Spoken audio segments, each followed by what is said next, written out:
Então, pessoal, oficialmente aí um bom dia a todos. Eu agradeço a presença de todos vocês, nossos palestrantes, nossos participantes. Hoje nós estamos aí com a programação especial do nosso programa de webinar Economia PUC-PR Não Para, né? Hoje a gente fala um pouquinho do Dia do Economista, em especial esse painel, né? Está recebendo aí os nossos professores para falar da contribuição inglesa para a profissão do economista.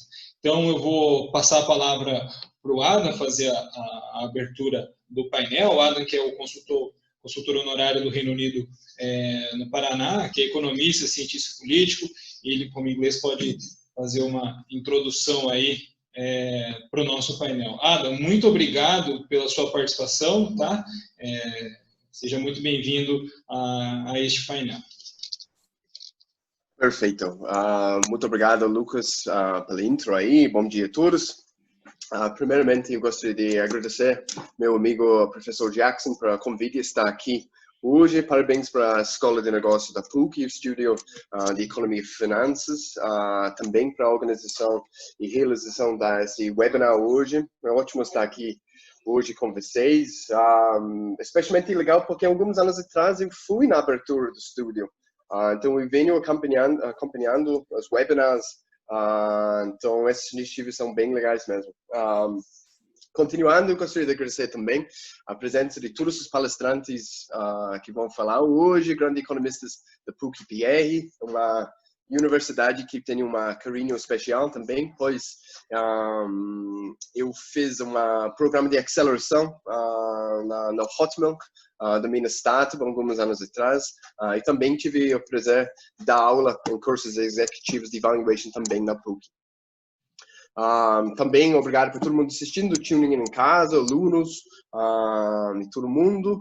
Uma coisa que eu sempre falo, né, nesses eventos virtuais é que só porque estamos praticando esse distanciamento social não quer dizer que a gente precisa estar distantes um do outro e certeza não distantes dos temas e conversas mais importantes no mercado, que na verdade é o caso de hoje, né? Como estamos atualmente passando de uma crise de saúde para uma crise econômica, políticas econômicas serão chave, né, para guiar as sociedades na retomada. Então, no webinar de hoje, a gente vai falar um pouquinho da influência britânica na disciplina de economia. Então, como cônsul britânico aqui no estado do Paraná e também economista, eu fico feliz em dobro estar aqui e animado para ver dos professores. Então, eu vou ser bem breve na minha abertura aqui. Então, só contextualizando, né, o início do pensamento econômico.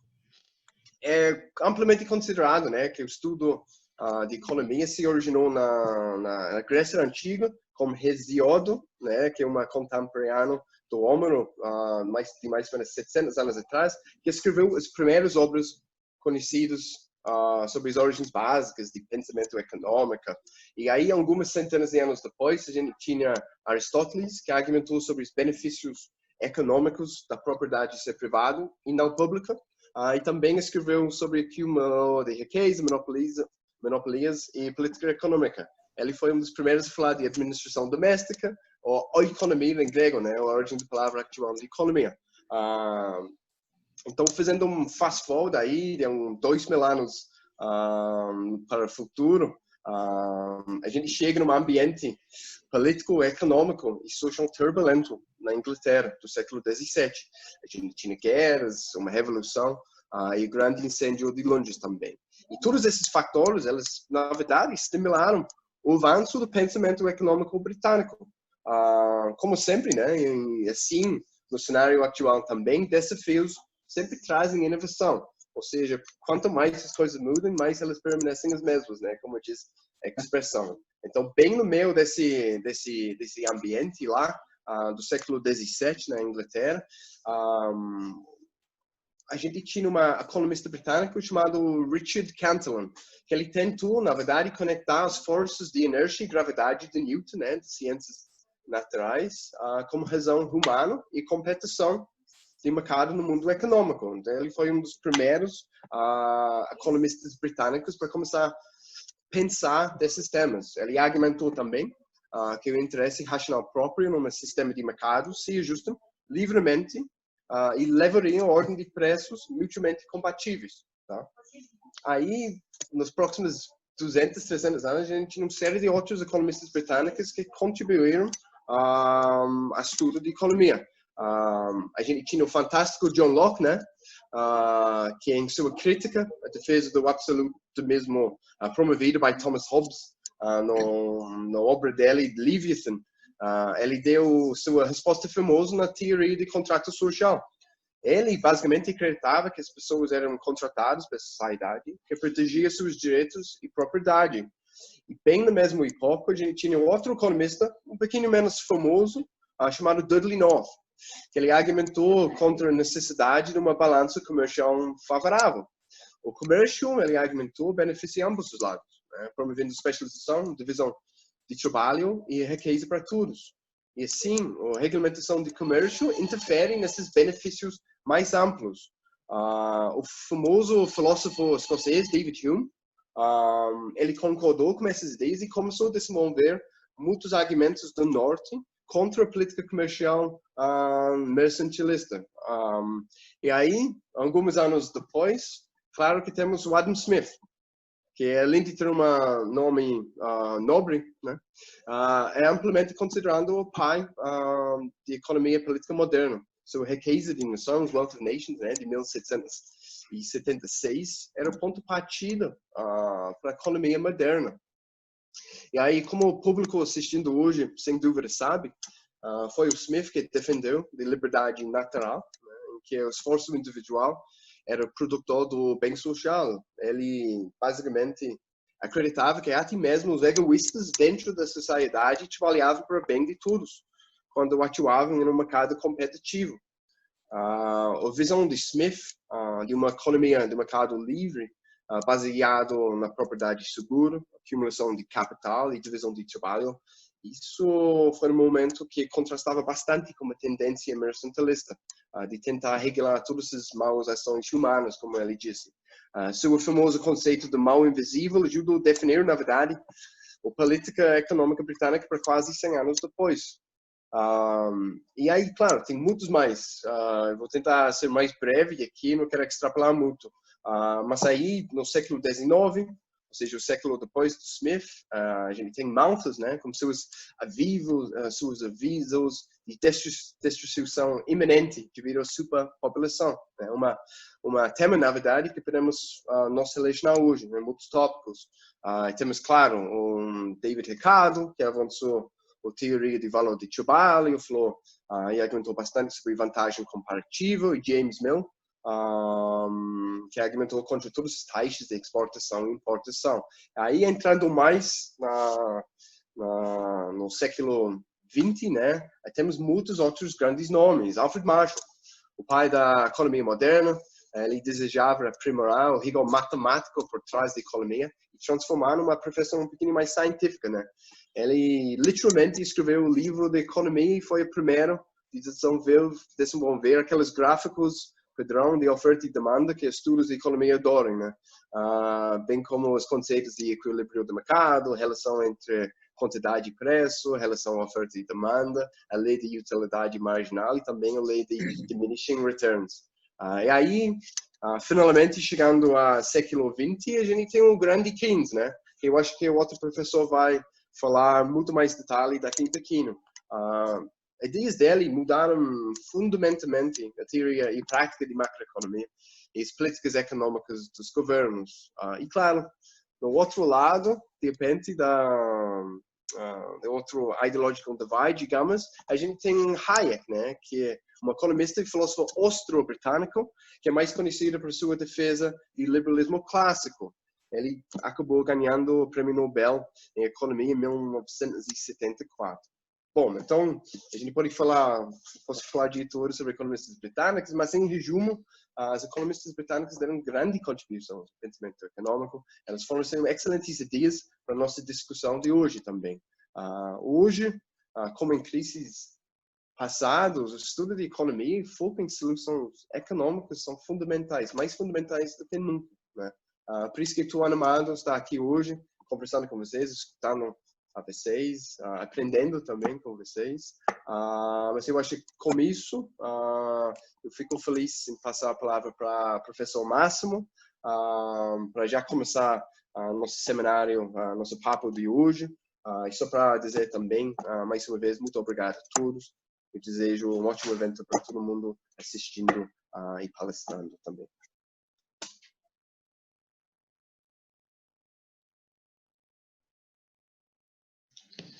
Bom, Adam, obrigado pela tua introdução. Professor Máximo, então, por favor, né, seja bem-vindo. Muito obrigado pela tua participação no nosso painel. A palavra está com você. Tá bom. Bom dia a todos, né? Bem-vindo ao nosso curso. É bom ouvir um sotaque britânico também entre nós hoje. E obrigado ao professor Jackson e o Lucas aí que organizaram esse evento, tá? Eu tive o privilégio, então, de ser educado na Inglaterra em economia, porque eu achei que era o melhor lugar para estudar ciências econômicas, né? Então, vamos falar rapidamente aqui do Adam Smith, né? Primeiro, saber os fatores que influenciaram o Smith, mas também por que ele pensou assim, né? E qual foi o legado que ele deixou. Então, eu vou falar da herança do Adam Smith no estudo de ciências econômicas nas universidades britânicas, tá? Bom, podemos dizer que houve uma evolução do estudo da economia a partir de Smith, que foi da lógica, né, a lógica mais filosófica, a lógica para a filosofia moral, depois da filosofia moral para a economia política, e depois da economia política para a economia propriamente dita, né? Isso ainda é em vida do Adam Smith, e depois, mais à frente, com Marshall, obviamente, da economia normativa também para a economia quantitativa, né? Então, foi essa, vamos dizer, a visão. O Smith, ele traz, então, uma visão ampla, né? Uma visão que, vamos dizer, na formação, até hoje, do economista, convida-se que se tenha um conhecimento também de história, um conhecimento de geografia, de comércio internacional, né? Do conceito de liberdade e também de direitos, né? O estudo de ciências econômicas hoje ele envolve tudo isso e acredita-se que o Smith ele foi pioneiro para trazer essa ênfase, né? Obviamente que, vamos dizer assim, o pensamento do Smith vai dar, no geral, pelo pouco que eu conheço das universidades britânicas, essa preocupação no aprendizado de economia de eficiência econômica, mas também eficiência social ao mesmo tempo, né? Só para citar, então, 3 grandes universidades do Reino Unido, Oxford, até hoje, ela dá uma ênfase, vamos dizer, mais filosófica no estudo de ciências econômicas, né? Cambridge também dá essa ênfase, mas entra um pouco também com uma ênfase quantitativa. E a Universidade de Londres, podemos pegar aí University College of London, London School of Economics e outras, elas tentam trazer no estudo de ciências econômicas o conceito de bem-estar, né, que são legados. Então, como já dissemos antes, a tradição geral das universidades britânicas no aprendizado de economia é enfatizar a eficiência econômica e a eficiência social, porque ela é condição necessária para o outro, porque na tradição do Smith, o ser humano busca a satisfação, a felicidade e assim por diante, né? Também essa ênfase da prática, né, não só a pregação, mas a prática do livre comércio, né, do liberalismo econômico, ele perpassa por aí. Mas, no geral, vamos dizer assim, existe essa análise, então, normativa combinada com a análise quantitativa. Tá? O Adam Smith, então, obviamente, ele vai iniciar dando um enfoque normativo e uma análise muito acurada baseada em princípios, né, princípios econômicos. Mas o Smith também tem um enfoque, vamos dizer, pragmático, né? Pragmático no sentido de que ele acredita que se deixarmos os mercados funcionarem, se nós não tivermos aí monopólios e oligopólios, se não houver interferência indevida, todos os setores da economia eles tendem a buscar o seu equilíbrio, né? Então, nesse sentido, o que o Adam Smith traz no ensino, no estudo de ciências econômicas? Princípios econômicos, mas também uma valorização muito grande no indivíduo, né? O indivíduo, quer seja, numa linguagem de hoje, o comerciante, quer seja o profissional liberal, quer seja o empresário, o produtor e assim por diante. Então, o Smith valoriza o indivíduo, valoriza o miúdo, né? Porque hoje, se fôssemos retomar então a herança do Smith, o indivíduo ele fica meio perdido num abstrato, né, quase escatológico que existe chamado economia, né, que parece que o indivíduo nunca tem direito de participar, né, fica de fora. E como bem disse o nosso cônsul, ele é considerado, então, o fundador da moderna economia política. Não é? Outra herança do Smith, que vai também perpassar o aprendizado, vamos dizer, de economia no Reino Unido, nas universidades, é ver a economia como um sistema, né? Um sistema, mas dentro de um conjunto de liberdades naturais. Né? Como dizia o Locke, liberdade de a vida, a propriedade, a expressão. O Smith, ele vem dessa tradição também. Também a análise econômica dele vai estar combinada com a dimensão naturalista, mas também moral e política e social ao mesmo tempo. Então, trata-se aqui de falar do bem-estar individual, do bem-estar coletivo, da livre concorrência, da eficiência econômica, do estudo de ciências econômicas com base em princípios, na eficiência otimizadora do uso dos recursos, mas também ele se preocupa com finanças públicas. Não é? O seu escrito, A Riqueza das Nações, é tido no mundo acadêmico como o primeiro tratado, então, econômico completo, né? Porque ele faz uma análise da renda, vamos dizer, na esfera microeconômica, perpassa para a produtividade do trabalho, vai novamente para a eficiência alocativa dos recursos, formação de preços, do aluguel, do lucro e do salário. Então, ele enxergou o micro e como a renda e a interação econômica ela ocorre no miúdo. Mas também enxergou o macro, né? Como a interação macroeconômica, vamos dizer assim, cria um sistema econômico. E eu diria para você, com todo o respeito ao Adam Smith, que ele enxergou a essência do que é um economista, né? Do que um economista se preocupa e faz, que é se preocupar com o bem-estar individual, mas também com o bem-estar coletivo.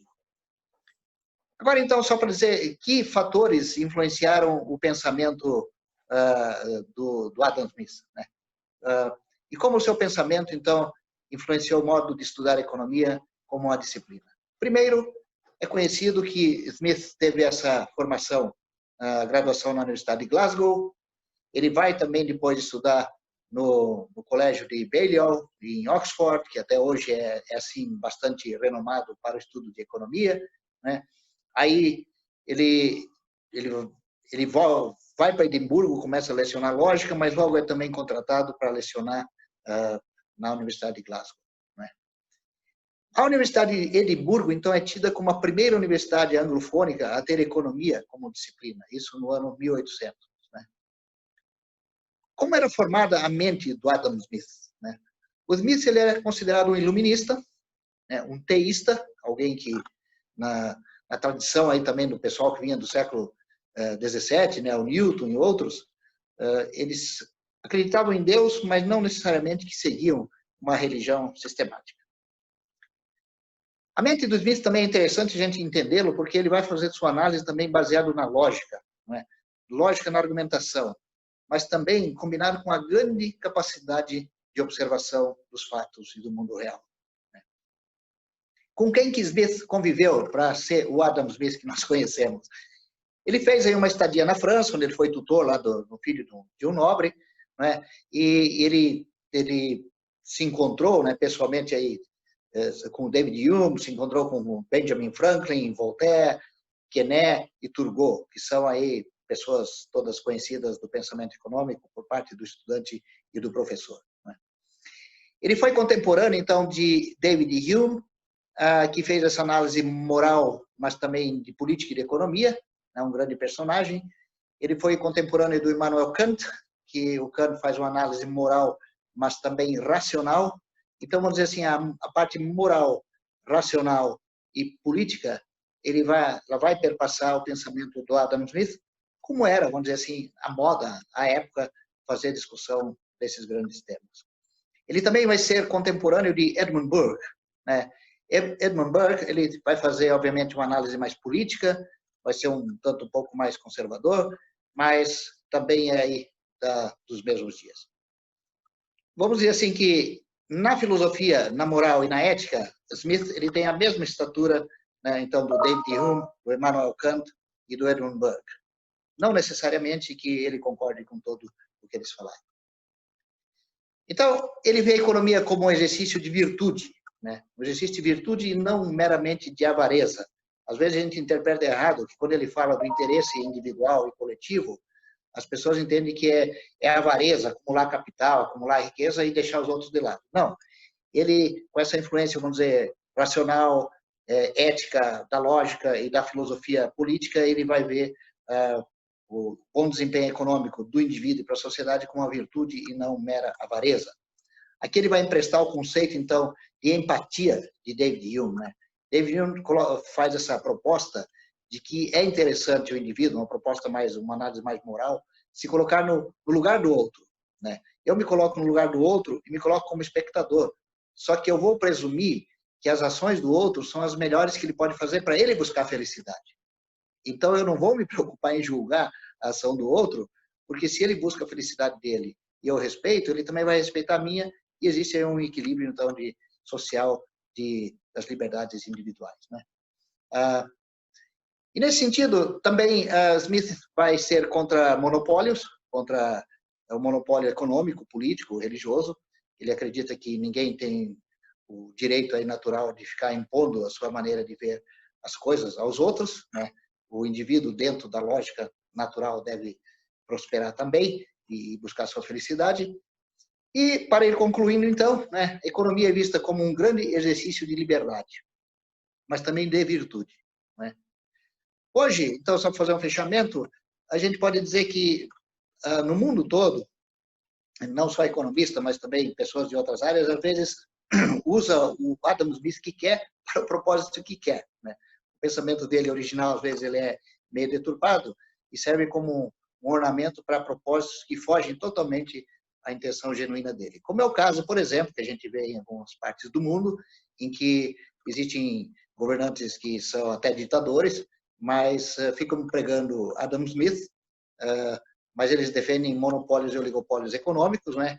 E daí eu diria assim, ser antissocialista não significa necessariamente que você é um liberal, né? Você pode ser uma coisa assim. Qual a herança, então, dentro dos conceitos que Adam Smith deixa? Essa herança, então, vamos dizer, da divisão do trabalho, da produtividade do trabalho, do valor do trabalho, né, que outros daí vão continuar trabalhando, o uso eficiente dos recursos. Ele trabalha bastante a formação do preço na interação da demanda e da oferta, né? Tem uma controvérsia aí, depois que alguns discordam dele, porque ele não vê os serviços como formadores de riqueza, né? Ele não, é só um repasse de riqueza. Obviamente, perpassa pela concorrência liberal, né? Ele acredita na acumulação do capital como um pré-requisito, então, para investimento e outras coisas. Outra coisa interessante que o Smith fala é que os tributos deveriam ser proporcionais à habilidade do indivíduo de pagar. Isso dá a entender que ele recomenda tributar a prosperidade e não o processo de formação da renda, vamos dizer assim. Ele está ciente de que, às vezes, vamos dizer assim, a análise dele pode não necessariamente estar, ou que o capitalismo como um todo, ele não é perfeito, né? Ele pode levar a alguns desequilíbrios, tá certo? Entendemos também que uma outra herança que ele deixa é quando a gente faz o estudo de microeconomia na estrutura de mercado, né? Quando a gente visita monopólio, oligopólio, concorrência perfeita e concorrência monopolística, tá certo? E, em resumo, então, eu diria assim, a grande herança do Smith, não só para as universidades britânicas e para o estudante britânico, o professor, o pesquisador dessas grandes universidades, né? Ele trabalhou 3 grandes tópicos que sempre estão presentes na história do pensamento econômico e também vamos dizer, na elaboração de políticas econômicas pelo setor privado e público, né? Um é o funcionamento do mercado, né? Como funciona e como são determinados os preços e o bem-estar dos consumidores. Segundo, o grande conceito, equilíbrio, né? Como é que existe essa interação de equilíbrio entre o setor privado e público, tá certo? Terceiro, como podemos explicar, então, as flutuações econômicas, né?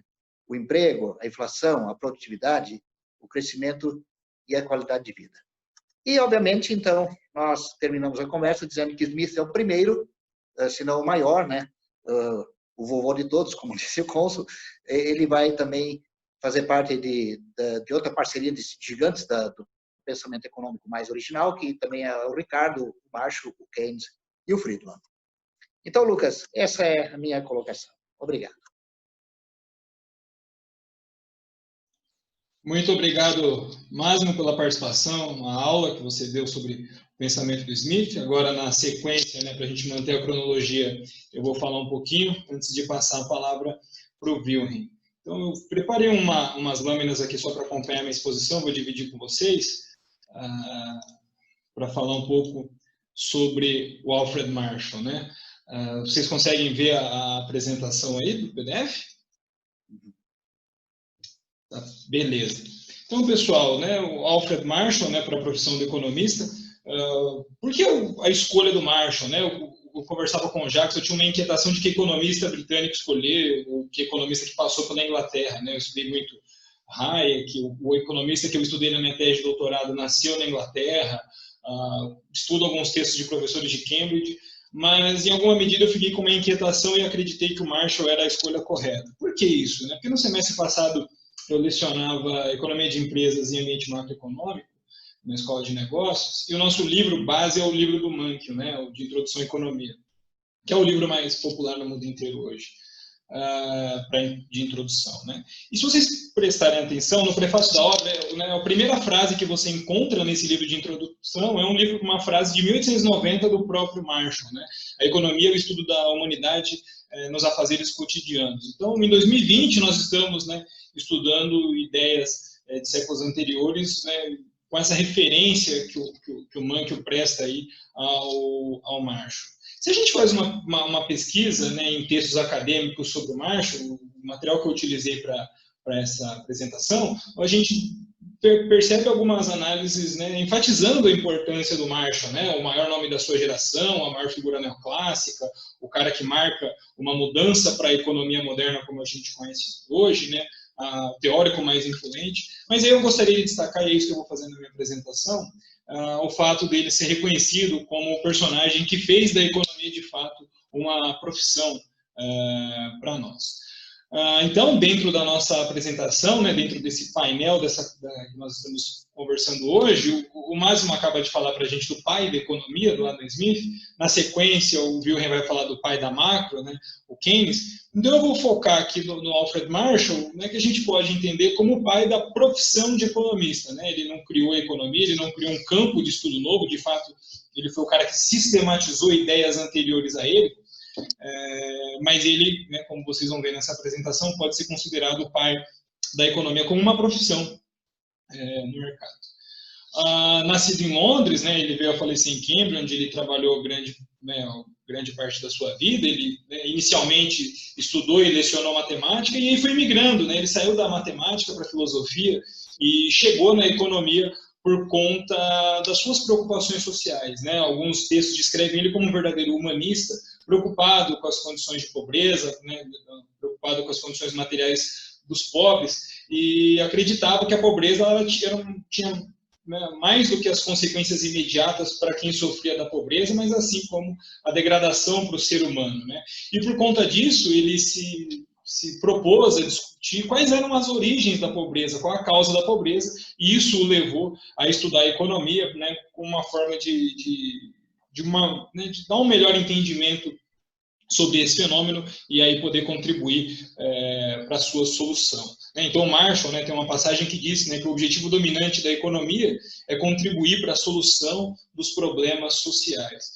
O livro mais conhecido, né, a principal obra, como o nosso cônsul já mencionou aqui, o Princípio de Economia, ele veio trazer uma síntese, né, de vários pensamentos que lhe eram anteriores. Né? Ele tem uma discussão de que ele buscava pegar tudo que o Adam Smith e o Ricardo falaram, né, uma leitura também já aviesada ali pelo que ele deu do livro do Mill, que era o principal livro texto de economia da época, e aí ele pegava todas essas ideias e o que ele conseguisse formalizar algebricamente, ele dava sequência. E ele foi construindo esse livro, que se tornou o principal livro de economia por muitas décadas, né? O Princípio de Economia, que foi publicado em 1890.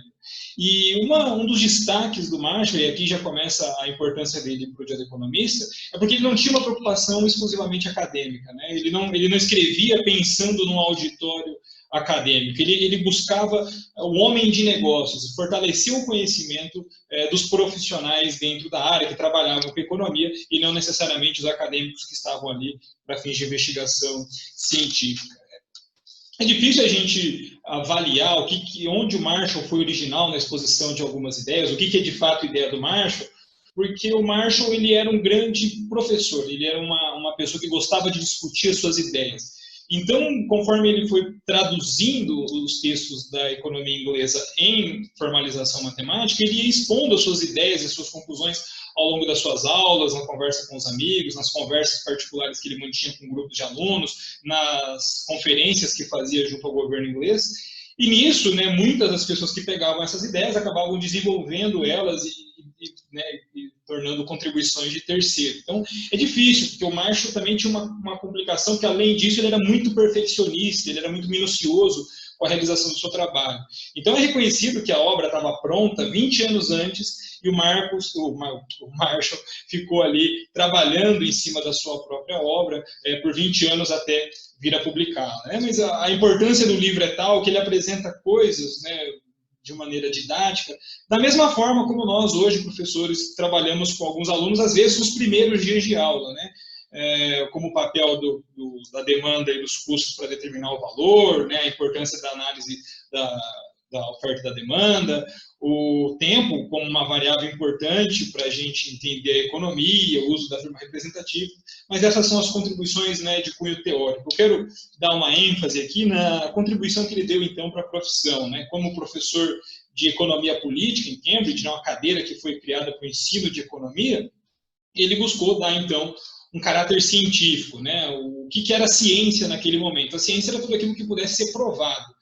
E o que podia ser provado no campo da economia quando a gente não tinha condições, né? E a gente ainda não tem condições de criar experimentos na nossa área de estudo. Então, ele usava a matemática, a formalização matemática era a forma dele provar que as ideias de Smith, Ricardo e Mill, elas estariam corretas, né? O Marshall foi o responsável pela introdução do termo economics em substituição ao political economy, né? Porque a economia política, o political economy, faz referência à ideia de discussão da distribuição da riqueza, né, da economia, né? Uma coisa que uma preocupação do Ricardo e do Malthus, principalmente. Enquanto o Marshall acreditava que a gente deveria, então, utilizar o termo economics, no sentido de ciência econômica, como um campo de estudo a ser, né, preparado. Em 1903, surge o primeiro curso de economia, um curso de especialização dentro da área, que foi, né, inaugurado pelo Marshall na escola de Cambridge, né? Então, funda-se aí a escola de economia em Cambridge, tirando, então, aquele caráter acessório que a economia tinha em outras disciplinas, né? Então, a economia, no primeiro momento, é simplesmente uma disciplina isolada, que vários cursos adotavam, e ela passa, de 1903 para frente, a ser constituída de um curso inteiro complementar à formação. Mantendo ainda assim, né, a disciplina de economia como acessório em outros cursos, mas criando aí um curso independente que buscava formar um profissional capaz de discutir a economia, né? Então, a economia como uma profissão, ela se inicia com a criação de um vocabulário, a criação de conceitos. Existem vários conceitos, como o de elasticidade, que aparecem ali no princípio de economia na formação desse profissional. Segundo Schumpeter, que foi um dos maiores críticos do Marshall, né, crítico, mas também um grande fã, o Marshall tem uma característica especial de ser um economista que olhou para o futuro, né? O Marshall deixou vários insights ao longo da sua obra que ele mesmo não desenvolveu. Então, ele era um personagem tão erudito e tão preocupado com a ciência que ele, por vezes, colocou ideias gerais sobre temas que ele pensava em desenvolver, ou que ele acreditava que pudesse ser desenvolvido, mas ele mesmo não executou, né? E aí a gente pode ver a contribuição profissional do Marshall, na medida em que ele foi professor de vários economistas que ocuparam papel no governo inglês. Ele foi professor, né, do Arthur P. Gould, né, o grande nome da economia do bem-estar. Ele foi professor da Rowan Robinson, né, que desenvolveu a tese da competição monopolística. E ele foi professor do Keynes, né, que foi um dos seus maiores fãs, foi o seu autor que fez a biografia do Marshall e a coleção de textos mais completas que eu encontrei sobre este autor. Para encerrar a minha exposição, eu gostaria, né, de além de trazer as contribuições do Marshall, né, para a profissão naquele momento, trazer um pouco da atualidade do pensamento deste autor. Eu acho que duas coisas que ele coloca são ainda muito atuais e coroam o nosso dia do economista com o nome dele, né? Primeiro, né, o Marshall tinha uma questão que a gente deve repetir ela ainda hoje, né? É necessário que existam os pobres, né? Para que exista uma qualidade de vida material para um, é necessário que alguns outros devam ser pobres, né? Então a gente tem um problema na pobreza por si, problemas que ela acarreta por quem sofre, a gente tem o problema dos desdobramentos, as externalidades que elas causam, e a gente tem isso, do ponto de vista do Marshall, também como um prejuízo social, né, o dano causado pela própria humanidade. Acho que isso deve estar sempre como motivo de reflexão para nós. E em segundo, né, o que está no final do livro Princípios de Economia, Marshall destacou 3 grandes faculdades intelectuais que deveriam compor o economista, né? São elas a percepção, para que a gente possa perceber, né, a gente possa, né, entender a existência de um fenômeno econômico. Em segundo, a razão, para que a gente possa entender quais são as verdadeiras relações de causa e efeito, a gente possa derivar as leis econômicas. E por fim, mas não menos importante, a imaginação, para que nós, enquanto economistas, possamos descobrir novas causas e efeitos que permanecem ocultos na nossa vida em sociedade. Então, às vezes, a gente vê efeitos que são simplesmente sintomas de outros, e como acadêmicos ou profissionais, nós precisamos de imaginação para chegar no real entendimento das coisas. Marshall não acreditava que a economia fosse uma verdade. Para Marshall, a economia é o meio pelo qual a gente descobre a verdade das coisas. Beleza? Opa! Isso aqui aconteceu aqui, mas essa aqui é a minha última lâmina com as referências de onde eu montei a minha apresentação. Era isso que eu queria apresentar para vocês. Eu agradeço a atenção e vou passar agora para o professor Wilhelm fazer a apresentação dele. Muito bem. Bom dia a todos. Eu agradeço aí a presença dos nossos estudantes, dos nossos colegas.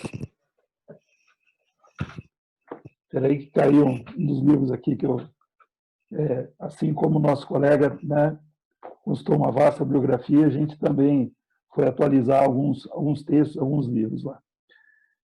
Agradeço a presença do nosso cônsul Adam Peterson, né? Espero cumprir a grandeza de estar discutindo aí um dos mais importantes economistas ingleses, né? Sem dúvida, uma das personalidades mais importantes da economia e do pensamento crítico social, né, da humanidade, né? Para que a gente possa começar a discussão, deixa eu compartilhar minha tela aqui. Aqui. Beleza? Eu quero fazer uma brincadeira com os colegas que me anteciparam, né? Como que o Smith e o Marshall são conhecidos hoje, né? O Smith, né, com certeza, né, quem assistiu Matrix, e Matrix é um dos clássicos, né, do cinema desse século, né, desse milênio, né? Ou seja, o vilão de Matrix é o agente Smith, né? Então, com certeza, quem não é economista conhece o Smith, né, como sendo o vilão de Matrix, né? Se você perguntar para um rapaz aí de 20, 25 anos, né, um estudante nosso, ou tem idade de estudante, e falar quem que é o Smith, ele vai lembrar do agente Smith, né? Se eu perguntar para minha neta quem é o Marshall, ela vai dizer, é o Uau, o cachorrinho, né? O Marshall hoje é um herói infantil, né, de um seriado, de um desenho, né, chamado Patrulha Canina, né? Então é o bombeiro, né? Então já tem fantasia do Marshall, né? Faz parte do sonho infantil você ter um cachorrinho igual o Marshall e assim por diante, né? Então o Smith e Marshall são homenageados, né, em várias áreas, né? E esse é o pensamento comum vendo o Smith e Marshall. E por sua vez e o Keynes, né? Como que ele é conhecido? Primeiro, Keynes é conhecido como economista, né? Então, um homem de negócios, né? Um intelectual pensador em economia, né? Essa foi uma piadinha que circulou lá logo no auge da pandemia, em março, né, quando os economistas foram chamados, né, para, mais uma vez, né, ajudar o bom funcionamento da economia liberal de mercado. Né? Parece que Keynes está sempre obsoleto, né? Um economista do século XX que não é mais necessário. Né? Não é mais necessário, mas quando a economia está indo para o buraco, ou quando os economistas liberais não conseguem socorrer a economia, o Keynes salva. Né? Ou seja, a utilidade do Keynes talvez ela seja mais percebida nos momentos de crise, no momento quando um presidente, para elevar a sua popularidade decadente, né, faz um programa de renda social, distribui lá um Corona Voucher, né, de $100, né, ou equivalente, o valor em $100 para cada pessoa que perdeu seu emprego ou sua ocupação durante uma crise, durante vários meses, né, isso com certeza socorre qualquer governo e, né, consegue elevar a popularidade, pelo menos momentaneamente, mesmo de um presidente que estava em popularidade decadente. Né? Muito bem. Quem é John Maynard Keynes? Né? Buscando várias referências, né, fora da economia, ele é entendido, né, como uma das mentes e personalidades mais importante das ciências modernas. Né? Então, ele ombreia, né, na transição do século XIX para o século XX com Darwin, com Marx, com Freud e com Einstein. Né? Então, são personalidades notáveis no qual Keynes, né, se compara, se ombreia. Né? Keynes nasce em uma geração que representou a ruptura do pensamento vitoriano decadente, um pensamento conservador, baseado em tradições religiosas, né? E resplandece com um espírito livre do modernismo. Na época, o modernismo, né, uma corrente da arquitetura, uma corrente das artes, uma corrente da filosofia, uma corrente do pensamento político, né, do pensamento do planejamento urbano, do planejamento regional, né? O modernismo era o pensamento contemporâneo do seu tempo, que questionava os valores tradicionais, questionava os formalismos elegantes, né, das equações, né, abrindo espaço mais para a estética ao lado da lógica. Né? O seu pai, o pai do Keynes, né, era economista, professor de Cambridge também, e era um economista lógico. Né? Essa geração que Keynes nasce, né? Keynes nasceu em 1883. Foi da sua geração Picasso, o Gropius, né, o pai da escola de Bauhaus, o James Joyce, a Virginia Woolf, né, que foram amigos muito próximos de Keynes, o Bertrand Russell também, o Einstein, da mesma geração, o Wittgenstein, que também, né, lecionou em Cambridge, porque foi naturalizado inglês, né, veio para a Inglaterra durante a guerra, né? Também um contemporâneo a Keynes, uma personalidade da filosofia da linguagem, da lógica, da matemática. O Freud, que é de uma geração anterior, mas teve uma grande influência na libertação desse pensamento, né, modernista, foram personalidades que, sem dúvida, moldaram a consciência do princípio do século XX. Infelizmente, também é de uma geração que moldou o século XX com base na força, né? A força contra o caos, né? O caos resultante da incapacidade, sobretudo do pensamento conservador, tradicional, de dar conta das mudanças contemporâneas, das mudanças que vinham varrendo o início do século. Né? Então, Stalin, Mussolini e Hitler são também dessa geração do final do século XIX. Uma geração que voltava à questão da experimentação, da criatividade, da intuição. Esses elementos estavam na ordem do dia, nas artes, na filosofia, na ciência, nos estilos de vida, e propunham, né, um ambiente de ruptura muito semelhante com o momento que nós vivemos atual. Só que, dessa vez, a gente está se libertando das forças modernistas. Né?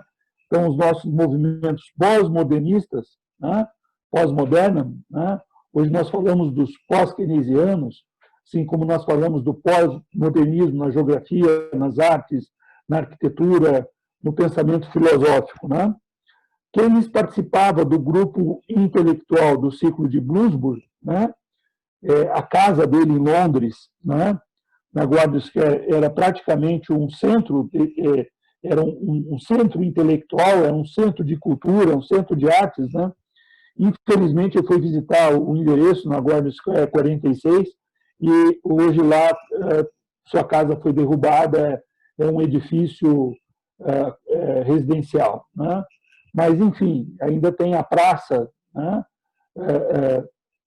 De frente à sua residência, ao próximo da sua residência, o bairro, né?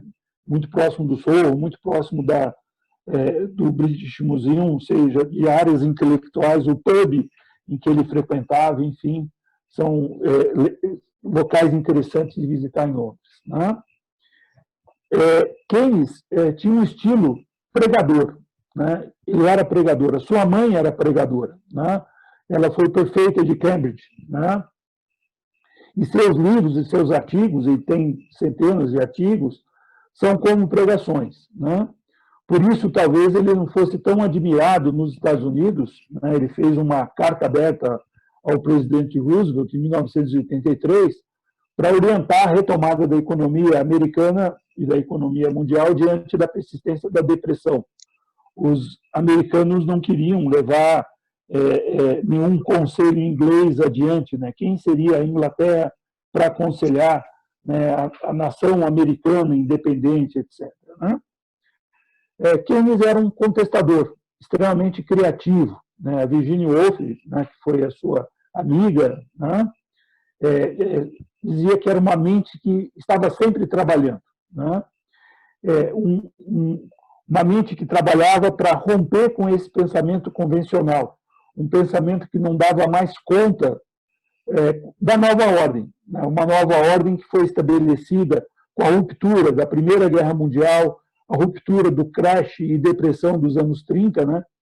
Foram os fatos que mataram economistas clássicos e neoclássicos, né? Pegando os ingleses, Smith, Ricardo, Malthus, Stuart Mill, Jevons, Edgeworth e Marshall, né?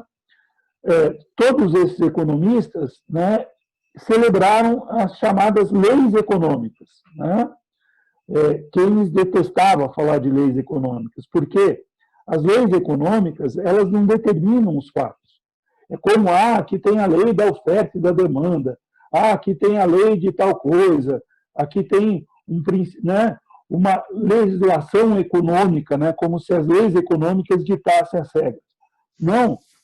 As leis econômicas, ou os princípios econômicos, como Keynes gosta de falar, princípios, né, são princípios explicativos, que dizem quais são as consequências, né, dos fatos, e não determinam os fatos, né? Isso é muito importante, né? O que é um economista, né? Destacando aqui, o que é o The Economist, né? Que tipo de economista foi Keynes, né? Keynes escreveu um ensaio sobre Marshall, né? O Marshall escolheu Keynes, né, para escrever seu obituário, né? Mas antes disso, Keynes escreveu ensaios, né, sobre economistas de Cambridge. O primeiro economista de Cambridge, que foi o Malthus, né, e depois vários outros, né, inclusive Marshall, né? E nesse ensaio, Keynes apresenta o que é um economista, né? Muitos anos atrás, quando eu falei para o meu pai que seguiria a profissão dele como economista, né, hoje, agora há pouco, visitou meu filho, que também é economista, ele leu esse trecho para mim, que define o que é um economista. Eu repito para vocês. O mestre economista deve possuir uma rara combinação de atributos.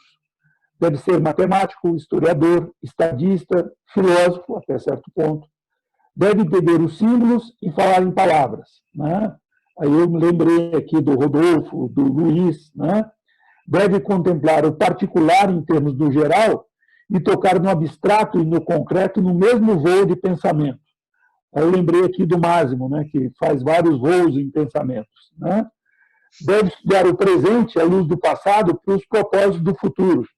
Eu lembrei do Lucas, né, que é o nosso historiador, né? Então, poxa, eu tenho que estudar o presente olhando o passado, mas, né, buscando o futuro.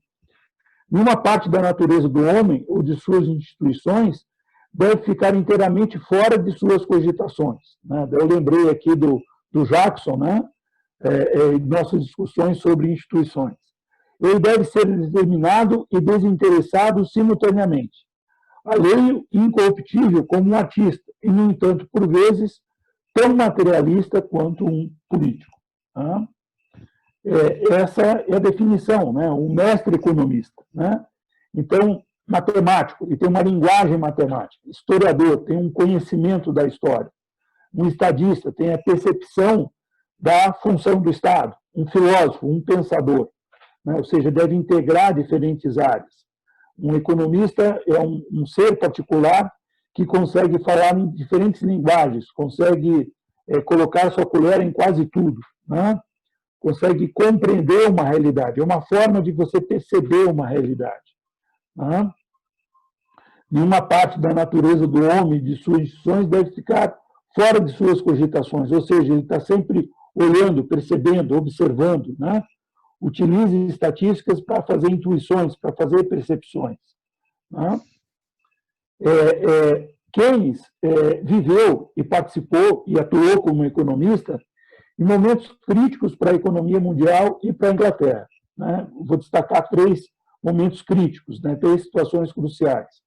A Primeira Guerra Mundial, ele participou do grupo de negociação do Tratado de Versailles pelo Reino Unido, né? Depois ele abandonou o grupo de discussão, né? E pegou parte das críticas que ele fez a esse grupo de discussão e publicou seu primeiro best-seller internacional. Né? Deixa eu ver se eu consigo voltar aqui. Só um momento. Né? Aqui. Deixa eu só voltar aqui. Aqui.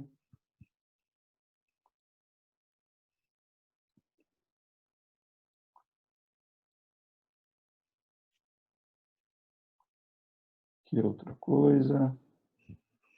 Ué, vocês estão me vendo ou vendo a tela? A tela. A tela, perfeito. Né? Então, ele publicou esse livro aqui, As Consequências Econômicas da Paz. Né? Foi um best-seller internacional. Keynes vendeu muito esse livro aqui, né? Falando sobre, justamente, né, os erros do Tratado de Versailles, que manteriam as nações em conflito permanente. Né? Não seria uma solução definitiva para a crise, né? E, finalmente, para trazer uma paz né? Em condições normais. Né? Isso aqui é outra história, deixa eu abrir aqui, voltar para a nossa apresentação. Ele também participou de um momento decisivo, né? Que foi o crash de 29 e a depressão que o mundo viveu nos anos 30. Né? Foi, aliás, uma grande referência na adoção de políticas públicas contracíclicas. Na época, ele era membro do Conselho Consultivo de Economia do Prime Minister. Né? Ele publicou, nessa época, né, um tratado sobre a moeda e a sua obra-prima, né? A Teoria Geral do Juro, do Emprego e da Moeda, né? Seu principal livro, né? No qual segue aquilo que o Lucas comentou, né? E o Adam comentou, né? O definiu como sendo o pai da macroeconomia, né? Ou da economia moderna. Né? E também, durante a Segunda Guerra Mundial, ele teve uma atuação, num primeiro momento, orientando as políticas para os esforços de financiamento da guerra, né, pela Inglaterra. Na época, ele publicou um texto, um livro, Como Pagar a Guerra, né, e a configuração institucional do pós-guerra. Né? Ele foi um inspirador da criação do Fundo Monetário Internacional, do Banco Mundial e do GATT, né? Hoje Organização Mundial do Comércio, né? Além disso, ele era articulista em todos esses momentos, né? Ele publicava artigos de opinião, ganhava dinheiro, inclusive, como jornalista econômico. Quais são as suas grandes contribuições para a economia, né? O keynesianismo, geralmente, ele é utilizado como sinônimo de políticas econômicas de intervenção do Estado na economia, por meio de políticas econômicas de curto prazo, como as políticas fiscal, monetária, rendas, cambial, e de longo prazo, né? Políticas redistributivas voltadas para equilibrar as agressivas desigualdades de renda, né? Destacar esse ponto, que é pouco lembrado em Keynes, mas que descreve, né, o último capítulo da teoria geral. Uma das contribuições fundamentais, e que é um elemento de ruptura do pensamento convencional, diz respeito à questão da moeda e da preferência pela liquidez. A preferência pela liquidez é um comportamento humano de fuga para a liquidez, né? Fuga para a moeda e ativos reais diante de incertezas e crises, né? Isso a gente pode ter hoje, por exemplo. O Brasil teve que expandir a sua oferta de moeda emitida, papel moeda emitido, em 30% de março até julho desse ano. Né? Inclusive, está cogitando, vai lançar uma moeda de grande valor, de R$200. Por quê? Porque as pessoas, né, o comportamento do público está indo em direção ao dinheiro. As pessoas querem estar com dinheiro e muitas pessoas fugindo para ativos de alta liquidez. Né? Keynes mesmo, né, foi um especulador financeiro onde fez sua fortuna pessoal. Ele começa no mercado em 1915, já tinha uma boa grana, lá tinha o equivalente hoje a 600 mil libras, e termina, né, no final da sua vida, em 1946, deixou lá um legado, uma herança, de 15 milhões de libras, né, o equivalente hoje a 15 milhões de libras. Na época eram 400 e poucos mil libras, né, trazendo a valor de hoje 15 milhões. Além de inúmeras obras de arte de grande valor. Né? Mesmo tendo alguns reveses ali, algumas perdas, né? 1920, 1928, depois em 37 e 38. Né? A questão da moeda era tão central no seu pensamento que ele definia a economia do nosso tempo como uma economia empresarial monetária. Ou seja, uma economia em que eu tenho empresários, mas que a moeda exerce um poder central. Você não pode predizer, né, os eventos econômicos sem entender o comportamento da moeda, o destino da moeda e da taxa de juros. Né? Se você quer entender como que produto, investimento, renda e emprego decorre. A questão da demanda efetiva, uma outra contribuição chave, né? A demanda como centro das questões macroeconômicas, né? Orientando decisões empresariais de produzir, empregar e investir. Os impactos do investimento ou os impactos da demanda sobre emprego, sobre renda, produção, ou seja, o multiplicador dos gastos, né, que foi discutido por um dos seus alunos, né, foi apresentado inicialmente, depois ele ampliou e colocou isso para macroeconomia. A atuação do governo diante de crise, né, aquilo que depois o Hermann Minsky veio denominar de Big Central Bank e Big Government, né? Ou seja, eu preciso de um grande banco central, eu preciso de um grande governo agindo, atuando, né, diante de uma crise. O papel do financiamento, do comportamento da estrutura da taxa de juros, do risco, de incerteza, do animal spirits, né, nas decisões de investimento. E as bases para os modelos de consistência macroeconômicos apoiados, né, em sistematizações a partir de Keynes, ISLM, BP, PC, curva de Phillips, oferta e demanda agregada e os modelos tradicionais. Finalmente, né, Keynes era um economista, ou orientava, né, a perspectiva para uma terceira via. Ele não era um economista, no jargão atual, neoliberal. Né? Ele não era um economista que era um defensor cego do mercado. Né? Na sua época, isso significaria dizer que ele defenderia o Partido Conservador. Ele não era do Partido Conservador. E também não era um socialista fabiano. Né? a Inglaterra foi muito influenciada, né, pelo socialismo fabiano, que inclusive influenciou o surgimento do estado de bem-estar, ou seja, ele não era do Partido Trabalhista, né? Na época de Keynes, existia um partido, né, que foi de Lloyd George, foi de primeiros-ministros importantes ali na transição do século XIX para o século XX, do Partido Liberal. Então, Keynes se chamava como um liberal progressista, né? O conceito de liberal na Inglaterra é muito diferente do conceito de liberal no Brasil. O Brasil seria um progressista, né? Ele foi um economista que compreendeu a importância das atividades empresariais que requerem o motivo lucro no ambiente da propriedade privada. Só que ele destacou que uma sociedade com essas finalidades, né, apresentam falhas tanto para promover o pleno emprego, ou seja, a ocupação econômica das pessoas, e acaba gerando uma distribuição arbitrária e desigual da riqueza e da renda, né? A gente pode dizer que se houvesse um manifesto capitalista escrito por Smith e Marshall, tal como existe um manifesto comunista escrito por Marx e Engels, né? Se houvesse esse manifesto, com certeza não seria um dos pontos, né, centrais. O capitalismo deve garantir uma justa distribuição de renda e o pleno emprego.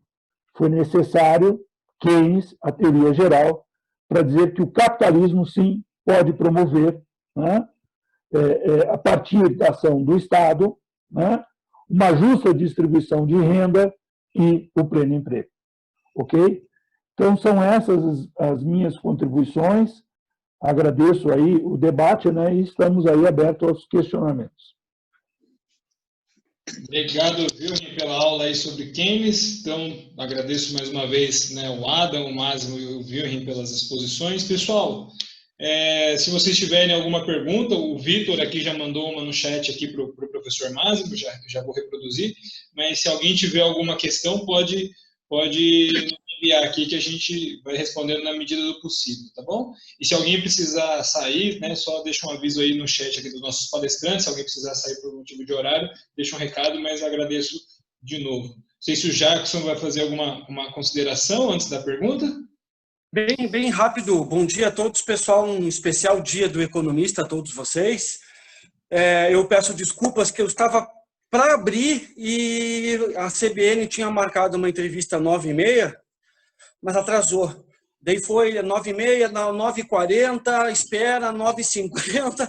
E no fim foi entrar no ar 10 horas na hora que a gente estava abrindo. Fiquei uns 20 minutos conversando com o pessoal da CBN, daí divulguei o índice de inflação que nós, no Estúdio de Economia e Finanças, o professor Hudson, com alguns estudantes, produzem uma análise sobre o índice de inflação aqui de Curitiba mensalmente. Eu falo sobre esse boletim na CBN, assim, dia 12, 13, 14, assim, vou estar procurando avisar vocês do dia do horário. Já pedi para salvar, para a gente fazer podcast também, Lucas, né? Eles, no máximo 2 dias, eles geram um arquivo e mandam para a assessoria de imprensa da PUC, e aí a gente vai estar salvando isso também na nossa página, que o professor Lucas aí está fazendo o gerenciamento das nossas páginas no YouTube. E nós temos mais páginas também, não só no Facebook, mas também no LinkedIn e no Instagram. A gente vai dar mais vida a essas páginas com a ajuda do professor Lucas aí. Então, obrigado, Lucas, pela organização de todo o dia de hoje, né? Todo o dia de hoje a organização foi feita aí pelo nosso professor Lucas Casonato. Obrigado. Quero agradecer mais uma vez aqui a presença do Adam Patterson. Muito obrigado, Adam.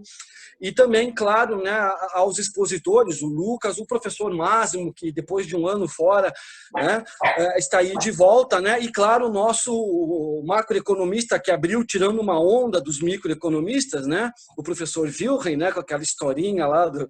Ninguém sabe quem é o Smith e o Marshall, mas todo mundo sabe quem é o Keynes, então tá bom, Wilhelm, beleza? Valeu. Vai ter resposta, calma, né? Ainda tem um dia longo pela frente. Então, desejo a todos aí mais uma vez um especial dia do economista. Muito obrigado pela participação e exposição de todos vocês e deixo aí aberto agora para os nossos queridos estudantes. Valeu, Jackson. Então, Máximo, o Vitor Leão pergunta aqui se é possível conciliar Adam Smith com o egoísmo racional.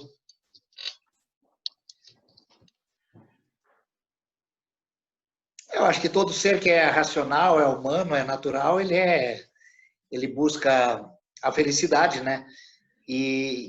Por exemplo, se a gente partir do princípio natural de que o corpo humano é um sistema bioquímico, em primeiro lugar, que tem direito e até a obrigação dentro da natureza de ter vida plena, então eu diria assim, é muito racional que também é um sistema econômico, ou o esforço do indivíduo, ou do empresário, ou da sociedade, permita que cada indivíduo ele tenha, pelo menos, a energia natural que ele precisa ter no seu corpo humano.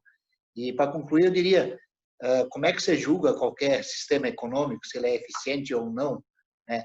Como é que você julga o esforço do indivíduo, da família, para ver se economicamente está fazendo o seu esforço? É na hora da refeição.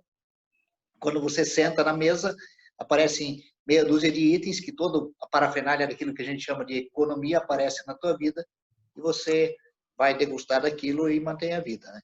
Então, assim, é racional você manter, vamos dizer, a vida, porque economia é vida, é bem-estar, eu não vejo diferença nenhuma.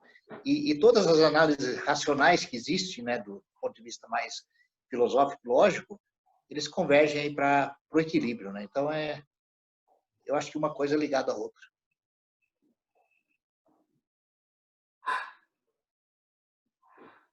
Beleza. Pessoal, mais alguma dúvida, alguma questão? Os nossos palestrantes quiserem fazer uma pergunta uns para os outros, também fiquem à vontade. Se algum aluno quiser ligar o microfone em vez de fazer pelo chat, fica à vontade também.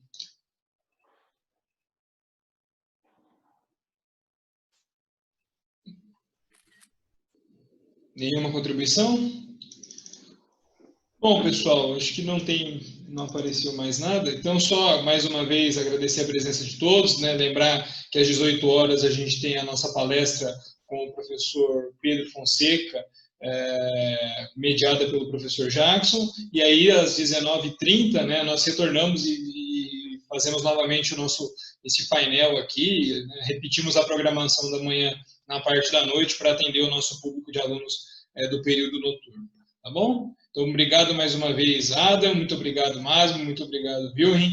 Então, bom dia do economista, excelente dia a todos. Valeu, Jackson. Obrigado, valeu.